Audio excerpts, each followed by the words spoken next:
जब ब्रह्मांड नया नया बना था तब भगवान ब्रह्मा की एक मनोकन्या थी सती, जिन्हें आदि देवी शक्ति कहा जाता है। देवी सती को जब भगवान शिव के बारे में पता चला, उस योगी के बारे में जो समाधि में लीन रहते हैं, जो ब्रह्मांड के नियमों से परे हैं, तो उनके मन में एक अलौकिक आकर्षण जागा। धीरे धीरे यह आकर्षण भक्ति में बदला और भक्ति प्रेम में। देवी सती ने अपने मन आत्मा को भगवान शिव को समर्पित कर दिया। वो तप करने लगी, कठोर तप। वर्षों तक बिना भोजन और जल के केवल शिव का नाम लेती रहीं। अंततः भगवान शिव प्रकट हुए और उन्होंने देवी सती को अपनी अर्धांगिनी के रूप में स्वीकार कर लिया। देवी सती और शिव का विवाह साक्षात ब्रह्मांड का मिलन था। देवता, अर्श और समस्त सृष्टि आनंदित हो उठी। सती के पिता राजा दक्ष एक बहुत अहंकारी राजा थे। उन्हें भगवान शिव का साधु जीवन, उनका भस्म लपेटना, श्मशान में रहना, नाग पहनना, ये सब अपमानजनक लगा।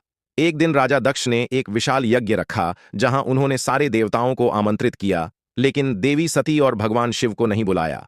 देवी सती ने जब सुना कि उनके पिता ने यज्ञ किया है तो वे बिना निमंत्रण के वहां गईं।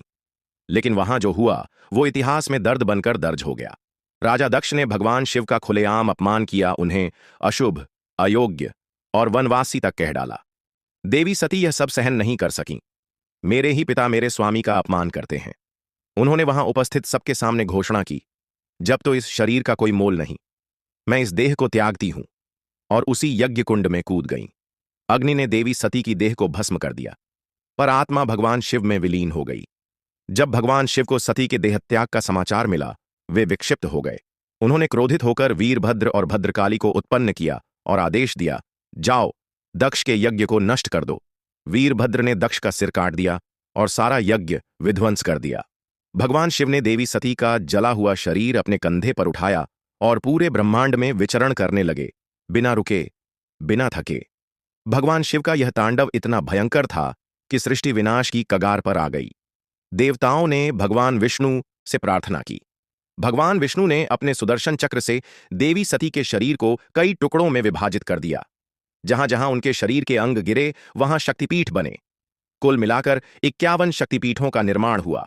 ये स्थान आज भी भारत, नेपाल, बांग्लादेश और पाकिस्तान में मौजूद हैं, जैसे कामाख्या गर्भ वैष्णो देवी, हाथ हिंगलाज, ब्रह्मरंध्र, दक्षेश्वर हृदय। ये शक्तिपीठ माता सती की शक्ति से आज भी जागृत हैं।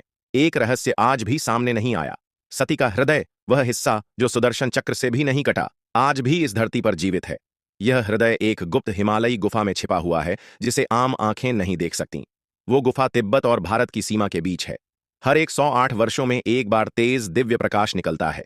गुफा आज भी रहस्य बनी हुई है। मां सती की कृपा आज भी पूरी दुनिया में फैल रही है।